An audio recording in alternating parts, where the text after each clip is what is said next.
Throughout the Russia-Ukraine conflict, Egypt has maintained neutrality. While the U.S. has provided substantial backing to Ukraine under President Zelensky's leadership, Egypt has steered away from picking sides. A video critical of the U.S. and its strong support for Ukraine could inadvertently draw Egyptian attention to actions they otherwise viewed from a distance. For some Egyptians, this might resonate with existing concerns about disproportionate Western influence in global affairs or align with frustrations over perceived biases against Arab states in geopolitical issues. Anti-American sentiment, while hardly unique to Egypt, could grow if such a video is perceived as dishonest, disrespectful, or tone-deaf to the realities of the region. And it's not just about Ukraine.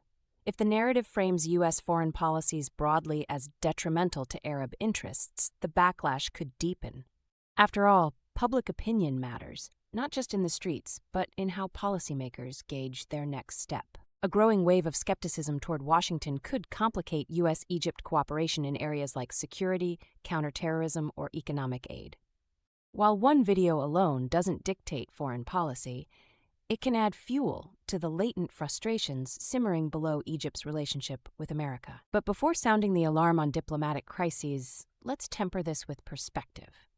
The ties between Egypt and the U.S. run deep, grounded in decades of shared interests.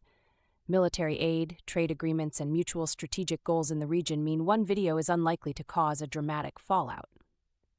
However, the key word here is potential. The content, tone, and reach of any critical messaging about U.S. foreign policy can seed lasting impressions. In an era where hashtags like Zelensky or U.S. foreign policy dominate online discourse, the way narratives are shaped and shared matters more than ever.